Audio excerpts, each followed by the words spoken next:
प्रिय भाई और बहनों, आज का शुभ संदेश के लिए आप सभी को हम स्वागत करते हैं। प्रभु का धन्यवाद करूंगा, उसकी संगति में सदा रहूंगा, साथ चलूंगा मैं जरूर पाऊंगा, साथ चलूंगा मैं जरूर पाऊंगा, प्रभु का धन्यवाद करूंगा।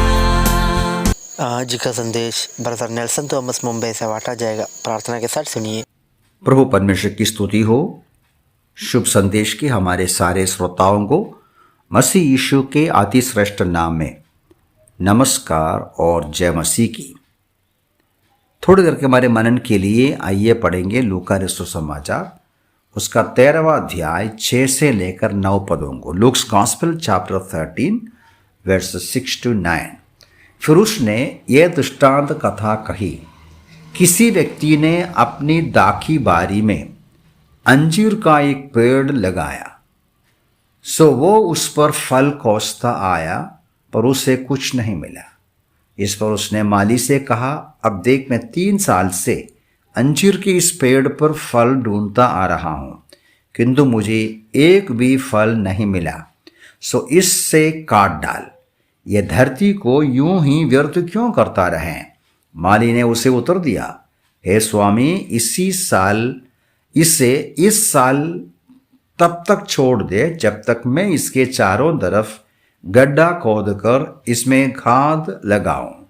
फिर यदि ये अगले साल फल दे तो अच्छा है, और यदि नहीं दे तो इसे काट सकता है। प्यारों, परमेश्वर ने अपनी बड़ी अनुग्रह में हमें एक नया साल में प्रवेश करने का मौका दिया है।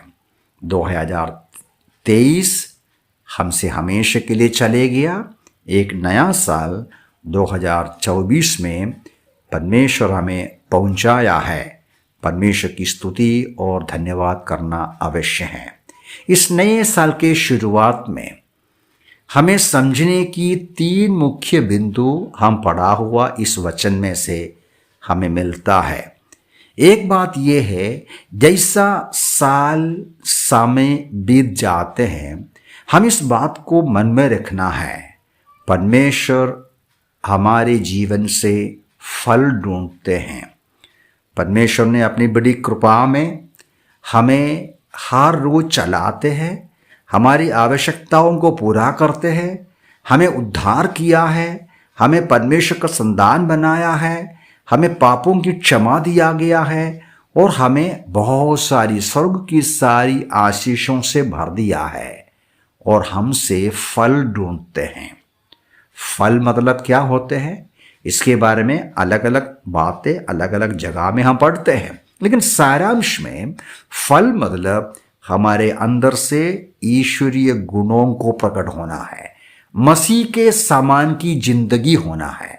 हमारा जो व्यवहार, हमारा जो बातचीत, हमारी संपूर्ण जीवन मसीह की महिमा के लिए, परमेश्वर की महिमा के लिए, उसकी इच्छा पर, उसका उद्देश्य को पूरा होने का चाहिए। उनका मन को पसंद आने वाली, उनको प्रसन्न करने वाली जिंदगी होना चाहिए। इस प्रकार का आध्यात्मिक फल, परमेश्वर के पवित्र आत्मा के मदद से जो फल है, ईश्वरीय गुणों को जो प्रकट होता है, ये जो फल वो ढूंढ रहा है। और दूसरी बात ये हमें यहां से मालूम कर सकते हैं कि परमेश्वर जब हमारे जीवन में फल नहीं पाता, हम पराजित होते हैं, उनकी इच्छा के अनुसार हम चल नहीं पाते हैं, उस समय वो हमें तुरंत काटते नहीं, तुरंत छोड़ देते नहीं, बल्कि और अवसर देते हैं। प्यारों, कितना साल हमारे सामने चले गया। 2020 चले गए, 21, 22, 2023 चले गया। कितनी आशीषें हमने अनुभव किया। परमेश्वर अभी एक बार फिर एक नया साल के शुरुआत में प्रवेश कराया है। हमने यहाँ पढ़ा, वो माली कहते हैं, मैं उसका चारों तरफ खोदूंगा जो वृक्ष में, जो अंजीर की झाड़ में फल नहीं मिला, 1 साल और देखेंगे, उसका चारों तरफ खोदेंगे, खाद डालेंगे, हम उस पर और मेहनत करेंगे। प्यारों, आपका और मेरा जीवन फलवंत नहीं बनता है तो भी परमेश्वर हमारी आयु को बढ़ाते हैं और अवसर देते हैं और आशीषें देते हैं और हमारे ऊपर उनका अनुग्रह को उंडेलते हैं कि कम से कम आज, अगला हफ्ता, अगला दिन, अगला साल हम फल, प्रभु के लिए फल देंगे। यदि हमारे जीवन, इस बात को हमें समझना है, हमें जो भी अवसर मिलता है प्रभु अवसर देता है। हर घड़ी, हर हफ्ता, हर क्षण परमेश्वर की ओर से मिला हुआ आशीष है कि हम उसकी इच्छा पूरा करें, उसको प्रसन्न करें, उसकी महिमा के लिए हम जीवन पाए। परमेश्वर में फिर से अवसर दिया है। ये प्रभु की बड़ी दया है, हमें एक बार फिर एक नया साल दिया है।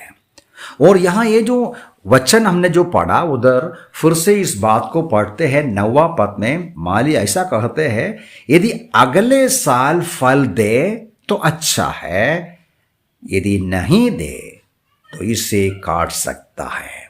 प्यारों, परमेश्वर का सहनशीलता का एक सीमा होता है। उत्पत्ति के पुस्तक में हम इस बात को पढ़ता है, परमेश्वर की आत्मा सदा सर्वदा इंसान के साथ वाद विवाद नहीं करेगा।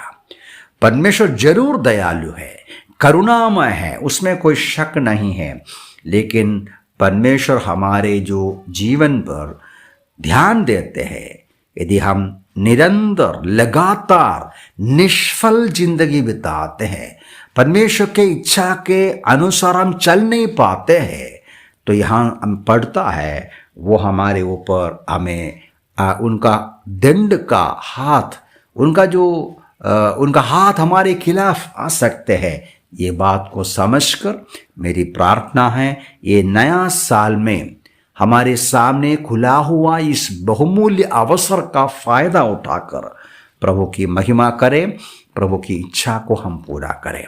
जो हम अपने जिंदगी को पीछे मुड़कर देखें और इस नया साल में मन फिराव का जीवन, एक प्रार्थना का जीवन, हमारे पापों को कबूल करते हुए यीशु मसीह के करीब का, नज़दीकी जिंदगी, उसकी महिमा के लिए जिंदगी, अपनी जिंदगी में परमेश्वर की इच्छा को और समझकर पालन करने का, आज्ञाकारिता का जिंदगी बिताने के लिए इन वचनों से प्रभु सहायता करें।